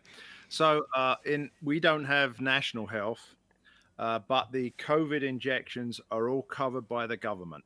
So when you go to get your COVID injection, you don't have to pay anything. Most people will have health insurance through their company, and then they'll get, reasonably cost health insurance. There's a copay, and then there's a deductible for the year's amount. So, if you're thrown into hospital with a broken leg, you'd only have to pay something like 10% of the whole cost. It's in no way like the national health. In some ways it's better, but in other ways it's not, because you're going to have something come out your pocket. And I'm over 65, so we have something here when you're over 65. Yes, I know, I don't look it, do I? Sorry, I was going to interject, but the beer has made me sleepy, and so I was a bit slow on the uptake. Yeah. When you get over 65, you can go on to the government senior plan, which is called Medicare. And Medicare, because usually what happens is you've retired by then and you don't have insurance through your company. So I go on to Medicare, you pay a fee that comes out of your Social Security payment, which is kind of like the pension from the government. And it covers most things, but then you have to have what they call a gap insurance plan, which is through a private health insurance company. So overall, the health costs for myself and my wife per month are something in the region of, I think it's about $300, let's say, £150, something like that. So it's not cheap, and Right. prescriptions are getting more expensive as you get older. Gosh. For some reason, my prescriptions are quite expensive now. So And that's funny, isn't it? Because as you get older, you're more likely to need prescriptions. exactly, Yeah, you, so they, you spotted that little problem. yeah, isn't that odd? When you're in Yeah, your sort I of know. 18 to 40s, the sort of the prime of your life, when you're more healthy and you really don't get very ill, it costs you nothing. But as you get older, it's all a question of shelving out the green stuff. Robert Robert. Go I ahead. just wanted to get Robert Brailsford says that 10 foot. Now I was surprised by this. 10 foot is over 3 meters. Now we have a 2 meter. Stay safe, 2 meters apart. 10 meters. That and as the swine that is where's his I forgot Sean James Cameron. Thank you, Sean. The swine that is Sean James Cameron from Wales says. Well, in that case, Julia would have to stay outside the house because 10 foot is almost the size of my house, which is true. So, yeah, that's it's all very good. How ginger nuts? Unfortunately, we've had a lot of issues with different states obeying or not obeying whatever the government regulations are. We don't have a Boris. I don't know if that's good or bad. We did have a Trump, which was bad. We now have a Biden, which is better. So, it's all what you listen to and how you use common sense, folks. I mean, let's not get crazy here. Well, Use common exactly. sense. And I've been advocating common sense, but it seems that we're not allowed to have common sense. We have to have whatever is dictated down to us these days. And hopefully, please, it will all go away soon. But let's not get into all of that. I don't want to upset I upset my audience enough when I do my Naked Englishman podcast. I upset them, and that's a different me. That's an early morning me having a cup of coffee. So people get a bit confused. This is a different thing. Can I just jump in here a minute and say, when I listen to your Naked Englishmen from way back, Yes, people don't realize what you went through and how now you're out the other end and doing a fantastic job here on a daily show. I just, thank you so much for having me on. I really appreciate it. Well, a lot of people may not appreciate that actually you very much helped me in the old days by putting together sweepers. Now, let me just see if I've still got the sweeper here on the file that we downloaded the other day. I'm just trying to find where is the downloads button. Shall we slap Eric and get him working on it? He ought to, but he's pretty crap at all of this. Where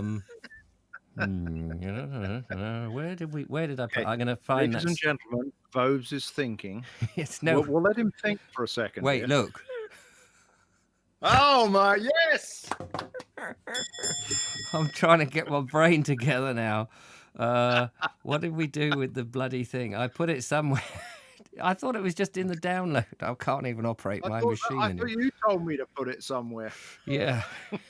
Wait, I know it's in an email. Any more questions? Yes, I'm sure there are. Hang on a minute. I still didn't get this photo from you. Well, I don't know why. Maybe it's stuck in the post. Maybe it is. Okay. Let's see if we can. can. You via Facebook Messenger, if that helps. Can you send it on Facebook? Yes, I can send it on Facebook Messenger. Send your. Oh yes, Facebook Messenger. Right. Yeah, okay. Well, right, just be quiet for a second because otherwise you're going to be an echo. But here is a typical sweeper that Phil used to put up for me or make for me as a result of. We would do this podcast. And I did this daily, 30 minutes every day, and I would be in the beach sometimes at 5 a.m. and used to do this and then go to work and come back and various things. And Phil in America loved the show, bless him. And so he would take out snippets and make this sort of sweeper, which sometimes would go on for a minute, sometimes only 30 seconds. And I've got a whole army of them. We used to do some ourselves, but when Phil got going, he just put it to another level. So let's have a little listen with this, if I can open it. we have some official Kentucky moonshine. Moonshine? Jimmy. It's only 80 proof. It's not too bad. It's absolutely legal. That could make you blind, that stuff, can't it? Feel it going down. Oh, yes, I'm getting it now. It cleans your pipes. And a little bit of white spirit. Your eyes are watering, Jimmy. I know. Moonshine. That was a time we went to see the legendary, the one and only Charles Stell and Brandy. Bless her, she's no longer with us, unfortunately. And they were in Arkansas in the Piney Woods. And we went down there, my mate Jimmy at the time. Unfortunately, I don't really see Jimmy anymore.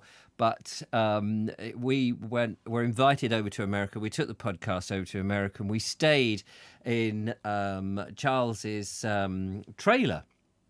And he said, have you ever had any moonshine? We said, no, never had any moonshine. Not proper moonshine. And he gave us the moonshine and we sampled it and it was incredibly strong and we were just giggling, as you heard. And Phil there, bless him, took out highlights from the show, put it together. And he would do that for every show since, 2005 when we got going. And there's loads of those sweepers. I'm going to go and quickly have a look on Facebook Messenger to see if I can find your pictures. Yes, I have sent you some. Yes, fantastic. Answer a question while you're looking.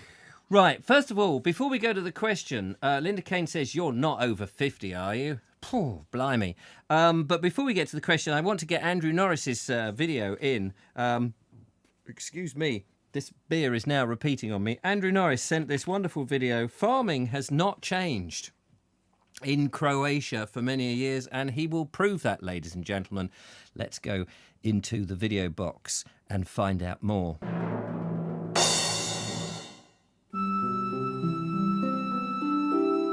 Villages are usually located where a good supply of water is available. There are two kinds of villages. One sprawls along a road, whilst the other is compact in shape. Now, lowland country is essentially agricultural, so in all fertile areas there are many farms. Every corner of the village is a reminder of the craftsmen of a bygone age, of the architects and builders of the past. Their work has stood the test of time and mellowed with the years. The carpenters and masons built these houses of timber taken from nearby woodlands. These houses were built by Flemish craftsmen, settled in England, and introduced the weaving trade.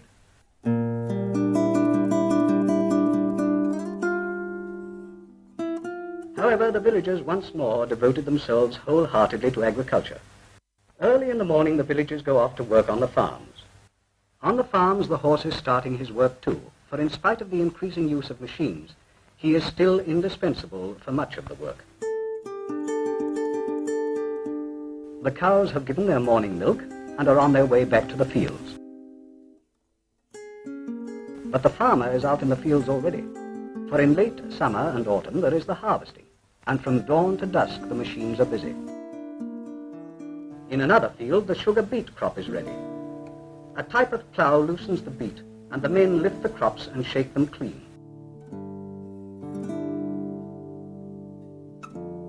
When spring arrives, there is more ploughing to be done.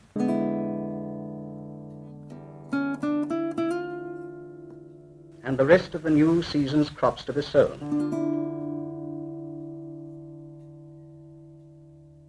Then once again the grain is ripe. So revolves the farmer's calendar, which culminates in harvest. His year will commence again with autumn ploughing. Back in the village, the craftsmen are busy attending to what might be called the farmer's equipment. Thus, these trades, unchanging with the years, keep alive a tradition of the past while serving the needs of the farmers of today. Yet the village has always been quick to use each new form of progress. These modern appliances and other manufactured goods come from the towns, and to the towns go the agricultural products. Thus, town and country are interdependent. During the centuries, the village has seen many changes, but has survived them all. The village is dependent on the land. Industry after industry changed, but the spirit of the villagers remained. Always the land was around them. Outside in the fields, night begins to fall. Tomorrow, work on the land must go on afresh, for nature has her seasons, and the seasons wait for no man. The seasons wait for no man, ladies and gentlemen. On all around, did you hear that? All around, the land is around them. I don't know how true that is these days. People are living in too many towns and urban environments. I feel sloshed. I have to say, I feel like I'm slurring my words after one pint, ladies and gentlemen. It is dreadful. But thank you very much, Andrew Norris. That was terrific. Really enjoyed that. Loved the juxtaposed of the 1950s, 1960s at the very latest. And that's pretty much, 5 years, 10 years ago in Croatia. Those people doing the last part of the ploughing, I think you told us once before. Absolutely amazing. They're sort of 40 years behind in Croatia than they are in Britain, which is quite staggering. And it's lovely to see people who still farm in the old-fashioned way rather than how they do it in America. In large, great big monoculture in massive... Hey, watch it. I tried to slip that in really quickly. I did send you some pictures. I've got them. I have got them. Got them. Okay, yeah. Good man. So right, good. I really enjoyed the videos, even though I can't hear them because of some quirk of whatever. Yeah. Now what you're looking at there, that's the Fox River, and every so often, every couple of years, when the snow melts, the waters rush down from Wisconsin and flood things. And that's a nice seating area in spring last year, flooded. Gosh, how about that? Flooded in, where did you say? The Fox River. Yeah, the Fox River, which we're in just close to, there's a river that runs all the way down from Wisconsin up north, the chain of lakes, and heads way south and joins the Illinois River, which joins the mighty Mississippi. Mighty Mississippi, there, boy, the mighty Mississippi. Now, what are we looking at here? Now that's my thing that I'm having tonight, hopefully. It is my crock pot, or my slow cooker, filled with corned beef underneath vegetables. It's potatoes, cabbage, carrots, and sweet potatoes. Is that an apple on the top? What? Is that an apple? No, it's a red potato. Oh, it's a red potato. I leave the skins on because that's good stuff. Yeah, of course. And then I used an Irish stout from a local brewery, Art History, as the juice. It then gives it a nice sweet flavor. You actually put brown sugar around the corned beef, and I don't know what it's going to taste like, but I'll find out in about 3 hours. Fantastic! That looks delicious. I saw that one. Yeah. Oh, that's my backyard in the snow. I had to dig a path all the way to my bird feeder so that I could refill it. How deep? That just goes to show. That's about, I would say about 12. How deep is your love? How long? Sorry, I was singing over the top of that. Oh, let's do it together. How deep? How deep never mind. is... Okay, so yeah, that's my backyard. How deep did you say? About a foot? It's about 12 to 14 inches, yeah. I have a snow blower, so I didn't do it by hand. And that's a dam on the Fox River, as it should be. There's nice river there, and it's beautiful setting. A couple of breweries by it, so you can sit, enjoy a pint. That's as close as we get to a pub here. Gosh, yeah. So it doesn't. You don't have the oldie-woldy feel of the old British pubs. No. Well, if you remember when you came over here. Oh, I know. Yes, I remember. I'm just sort of explaining for the audience. No, really. But you went to visit a house that was just slightly over 100 years old. And the My guy goodness, was and really... how excited they were, weren't they? And they said, hey, we're going to take you to this house. It's 100 years old, boy. You come and have a look at this house. You never seen a house like this. He said, 100 years old, boy. And what did I tell him? Yeah, but then you told him, hey, I live in a house that's 110 years old. Yeah, right. 130 years old. 130 now. Well, that was something ago. like that. It gets older all the time. Hey, Well, it was 10 years ago, remember? Today. What? It was 20 years ago today. Exactly. There you go. I live in a house that's over 100 years, boy. Let me take another question, please. Oh, sorry. I was Can we just take getting into another it. question, please? Another question, yes, certainly. Right. When can he start gardening? When will the snow go? Has the snow gone? Well, the snow went, and we had a lovely bloom of crocuses. Oh, we've And got then crocuses, all of a thank sudden- you. We've got Pardon? crocuses, thank you.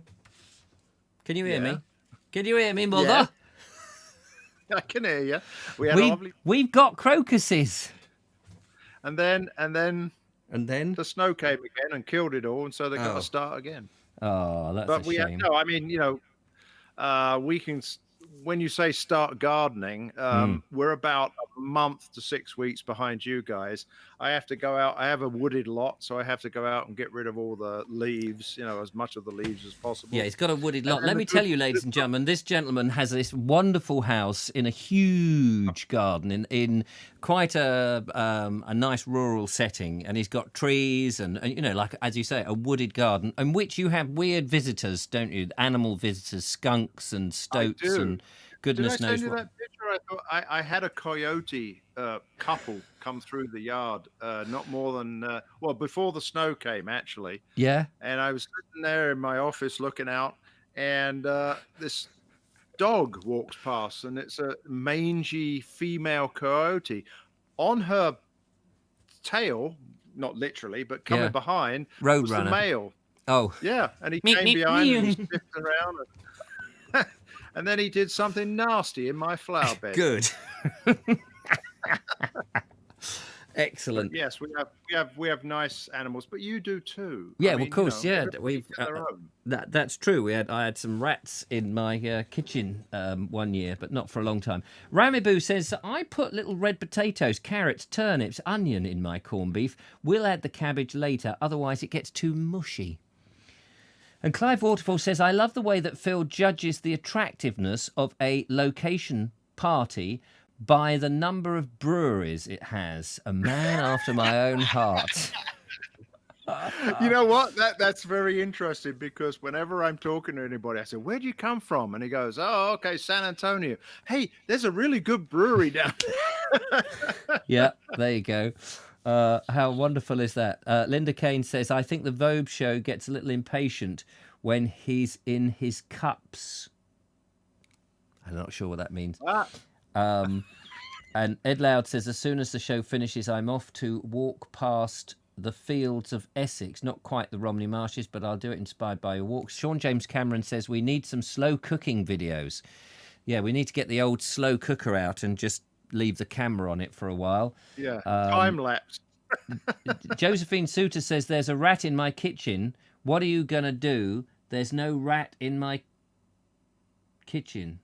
Oh, there is a rat. I'm not quite sure. That must be a quote from something. Phil's house. Is your house a national trust? House, says Edward Moulding. Well, I have a trust, but... Oh, a trust. Sorry. Yeah, trust. Not a trust. No, it's not national trust. No. Sorry, I'm just trying to read ones from people who haven't been read out before. Great video, Chris F. Tracy Murphy says tornadoes forecast in the USA. Have you got tornadoes coming? Yes. Well, I don't know about here, but in Illinois, there's a certain area that's called Tornado Alley, and what happens is these tornadoes form on these flat areas, and then they get stuck in these valleys. I'm not in that, but I have experienced almost a tornado. It was a very, very hurricane style wind, kind of like what you had on the south coast a few years ago. Well, 87. Got rid of all the oak trees. Oh yeah, 1987, the big storm. Yep. It's funny, that's not a few years ago, but everybody refers to it as if, it was only a few years ago, because it's the last real big storm that we had that everybody knows. And of course, poor old what was his name, who got the forecast wrong. Famous forecaster that the world and his brother knows, but I've forgotten immediately, of course. Not me. David, Kerry Baldwin says, what wonderful video. Oh, he's talking about the videos. I'm just trying to think. I'm sorry if I haven't read out any of your comments to some people. Red Clive's Josephine Suter says, I'm 34 in August, says Josephine Suter. Painting in the attic. No, you're not over 50. Any more questions? Because we're coming to the end of the show. It's, we're 10 minutes over, actually. Michael Fish, thank you very much. Yes, Michael Fish, of course it was. Springtime, says Ramiboo, is the time of the year when tomatoes is the Midwest and Southeast part of America. Make much sense to you? Tomatoes? Yeah. Springtime. I can't grow tomatoes because I got too many trees. Oh, okay. Too many trees, yeah, so too much shade, I suppose. And Colonel Craig Ratty, he's a real colonel, by the way, he says, I live 40 miles west of Worthing in Fareham. So am I in West Worthing? Yes, you are, sort of West Worthing. My grandmother came from Fareham. Did she? Yes, she did. I used to live in West Worthing in my youth. She died there so too. We have a phone call. Ladies and gentlemen. Let's find out who that is. Hello, caller. Well, forever here. I'm we good. could. I know you're. I know, but some people have got to get up tomorrow. Hello, caller. Welcome to the show. Sean from London. Sean from London, originally from Wales. How are you, dear boy? Hello, Sean. How you doing? How you doing? Oh, that's lovely, isn't it? Isn't that's it? lovely. Yes, lovely. That comment said, springtime is the time of the year for tornadoes, not for tomatoes. Oh, did I say tomatoes? I've had a drink, mate. What I want to know is, do they have earthquakes there? And do the glasses shake on the bar? Do you have earthquakes? Well, not specifically in Illinois. That said, as you go south and west in Illinois, there's St. Louis, that's in Missouri. There is a fault there called the Madrid Fault, and it's way down underneath. And when will they there get is it a fixed? earthquake, what? I said, will they get it fixed? Yeah, I don't know. It's not my fault. I know that. And so, yeah, that when they have an earthquake you can feel it in Chicago. I remember in Manchester in 2002, we had about 3 months worth. 3 months? Yes. 2002. It was just after the Commonwealth Games. I think it was about September time, and we had earthquakes. You would be shaving and the mirror would start to move. And when I went into university, there were signs on doors going, "This room is closed, earthquake damage." That's not the typical sign, is it, that you get on a door? You sure that wasn't the reaction to Sir Alex Ferguson retiring?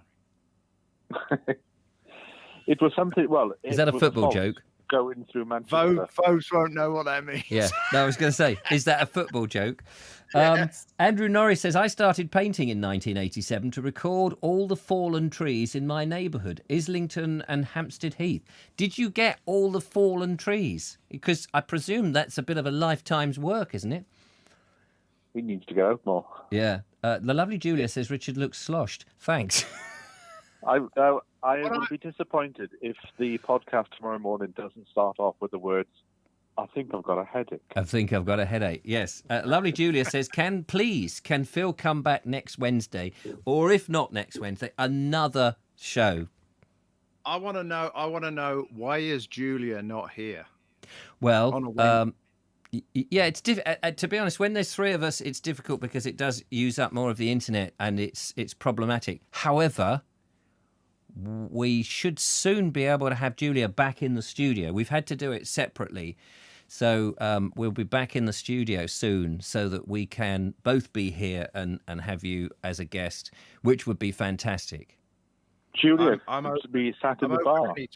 Is there any budget for this? Yeah, of course. If we can raise the money, we'll send Julia over to you to be in the bar, not as the barmaid, because that would be crass, but as the glamorous hostess.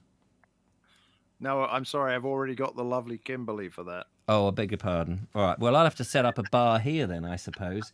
Only I'm afraid I've run out of my my supplies. In fact, that's what you should do. If we're going to do another one, Vobes, you're going to have to go out and get another beer. Oh my God! What? Another beer this year? Oh, it's true. What you need to do is you need to build a bar in the same style Yeah. and make it look as if you both stood in the same bar. Oh yeah, that would be great. Just split the screen and just look like I'm the other half of the bar. I would like to say that one of my past podcasts, like a couple of, if you go out to I'm going to put a plug in here, a shameless plug, we should. We've not told people where to find you. The Britain Yankee Craft Beer Podcast is available on iTunes, Spotify, all the normal podcast channels. But we also have a YouTube channel. And a couple of shows ago, I had my co-host Chuck Fort, who is a head brewer at quite a big brewery here locally, Church Street Brewing. So he was sitting over there, and I was sitting over there, and I had a camera on both of us, and we were talking to a good chum of ours down at a brewery in Florida. So it was kind of an interesting thing. And the one I'm going to put out this week, and I'm sure people are really interested in, who are in the UK, are really interested in Chicago breweries. But I'm going to put one out. We actually, this is the first one we did in the same room. We were socially distanced with our masks off, and I had cameras on all three of us. So I video edited it up, and it's not as good as yours. I know that it's not as good as the Bald Explorer, but hey, it's what I've got to work with, Here we go. Here's a shot of typical there you shot. go. That's Chuck up in the top right, and that's my buddy Kevin Abbott down in the bottom. That's me in the top left. Yeah, looking swish in the bar. Look at the bar. It just looks absolutely packed with stuff. A different angle. Yeah, different angle. Yeah, no, it's excellent. Listen, unfortunately, we're going to have to end the show.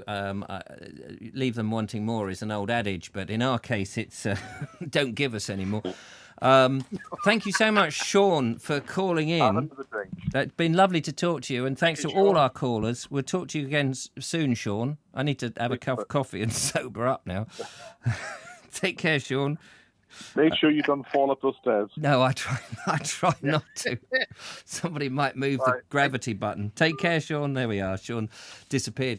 It's been a fantastic... Yes. I always finish my shows with an old Two Ronnies line. And that is, good night from me. And good night from you. No, good night from him. And then I go, cheers. All right, so I'm so sorry. Of course, I've been slightly inebriated. We don't end our show like that. We don't end our show. Good night from me. Yeah, it's good night from you. Oh no! We don't end. I'll tell you how we end our shows. We always end our shows taking our clothes off. With the music comes on, and we just take our clothes off. It never gets to the dodgy bit. It's just ba-da-da-da. So, are you up for that? Depends what you call the dodgy bit. No, we don't do any of that. I was just joking. Just in case you went. Look, All right, that's enough. That's enough of that, mate. Anyway, ladies and gentlemen, just wait there one moment, young Phil Clark. Thank you so much for joining us on the show today. Oh, we've got another. Hang on. The lovely Julia is coming in on the show. Hello, Julia. How deep is your love? I really mean to love, 'cause we live in a world. Anyway, that's been going around my head since you've mentioned it. Oh, so I'm so sorry about that. The lovely Julia, say hello to Phil. Hello, Phil. Sorry, I'm not there. Oh, hello. Hello. Oh, no. What the hell? Where are you? That's the only reason I came on. I don't want to talk to him. Oh, him. Oh, bless you. He's all right when he's had a pint. Hey, joking. Yeah, thanks. Don't worry. I've got a glass of water standing by. Yeah, I think you need it. Take some paracetamol before you go to bed, or put it next to your bedside. Never drink water. Fish make love in it. Yeah, not this water. They don't. Yeah, Julia. So, how's it going? Yeah, all right, not bad. It's been a fantastic show. Well done, guys. It's been fantastic to meet you, Phil. And it's nice to meet you and your purple hair. It's a bit blue on top at the minute, but yeah, we'll do. How come you're not on a Wednesday? Well, Slacker. because I've got kids, so Slacker. It's slacker, hey. okay. Well, when I get Long some story, wage, we'll tell you later. maybe I'll be able to. Oh, yeah, when you get some wage. Yeah, talking of that, by the way, if you'd like to support the show, don't forget to become a patron at baldexplorer.com. You'll find ways that you can donate to make all this continue to happen, as I know you thrillingly love it. Just imagine you're in the bar and you're buying us all a pint. Wouldn't that be nice? Imagine actually you're in the bar and you're buying us 3 or 4 pints. Or in fact, you've just left the keys to your car and you said, have the car. In fact, your mortgage. Just send it all in. I'm mucking about now. Yeah, sorry. Yeah, Time Julia. at the bar, ladies and gentlemen. Time at the bar. Please go on, Julia. Oh, hey, I got one of them. Time, gentlemen, please. Come on, go home to your wives. Haven't you got wives to go home to? Come on. If only. Fantastic. By the way, Phil, I've noticed that that Americans don't seem to have the knack of pouring beer, from the tap. It tends to have a massive whack of head, and then they have to scoop it out. It just it boggles my mind. It's like, wait. Do you know you're actually losing a lot of alcohol that way? Is that run true? No, actually, if you go to Belgium, they have a big head because they tell you that it accentuates the flavors coming through that air. Oh, really? Well, I think I proved that. O'Reilly is Irish. I think I proved it because you had a big head on yours, and I proved when I dished mine out that I don't drink beer, but I know how to pour it, matey. 2 fingers. I'll give you 2 fingers. Yeah, this is a family show. That's plenty of head. 2 fingers. Yeah. This sounds really bad. That's right. No, I did used to be a barmaid. A bearmaid, I A nearly bearmaid? said. Barmaid. Wait. I've also worked in kitchen. A bearmaid sounds And the interesting. waitress. Yeah, let's not go there. No, let's not. There we are. Look, there's the lovely Julia, ladies and gentlemen, and little Joe, just so that you know. Little Joe, just so you know. Little Joe, just so you know. Don't get me drunk again on the show. This is outrageous. But we have got to leave because we've been going on for now nearly 2 hours, and that's not fair on people at home. Cool. Let me bid you guys adieu. Good night. Thank you, and Julia, for have ringing well. in, though. That's been absolutely fantastic to hear your dulcet tone. Let us not say adieu, let us say bonsoir. Bonsoir. Bonsoir. And we will get Julia in on a show with Uncle Phil, and we'll have a lovely time. Have a merry, jolly time. He sloshed everybody. Oh my gosh. Don't let him drink alcohol, for goodness sake. I'm here. No, actually do. I'm here. It's him. I mean, it's him. It's him. Right, let's pull this together. Okay, Julia, thank you very much. It's been lovely to chat to you today. Thanks for being a super guest on the show. Thank you no, very wait, much you indeed. just rang in, didn't you? I'm not a guest. I'm a caller. Oh, yeah, today. that's it. You're a caller. It's been good fun. Thank you, everybody. Thank you very much indeed, Vobesy, for letting me come on. And thanks to all your listeners and watchers and, well, they're viewers now. They're not just listeners. I know. That's the thing. For giving me a few memories of home. Memories. Everyone needs if we their get some memories. topless women, I'll have some memories of home as well. And with that... And on that, it's good night from me, and it's... Good night from him. Oh, he wasn't there. Yeah, I gave him the... You got it right. Yeah, I gave you the blooming cue. Where were you with your 2 things? It's good night from me. That's good night from him. Oh, thank God. Hey! Oh, Woo! there we go. Got it. Got it. Superb. So thank you very much to Phil Clark there, our super guest. If you'd like to be a super guest on the show, then don't forget to get in touch, richard@vobes.com, and we will see you if we can get you on the show on this very busy, packed show.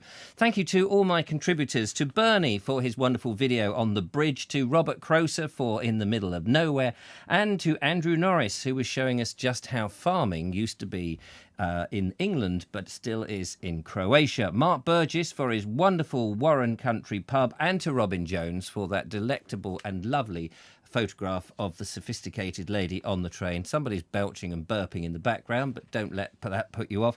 And to all your wonderful comments out there, thank you for taking part. To our phone calls guests from the lovely Julia, Ed Loud, and Sean James Cameron, and I'm sure there was somebody else who's... and Steve Baker, there we go. And from lovely me, sitting here in a house, a terraced house in the middle of the street at the edge of the English Channel, the foot of the South Downs, somewhere broadcasting to you wherever you... Milk it. Yeah, I am milking it. And don't... Milk it like a dairy cow. Come. Yes, so that's it. That's it. Take care, Phil. Give us a big wave to end the show, and we'll say arrivederci. Take care, and ta-ta for now. Standy by for nonsense.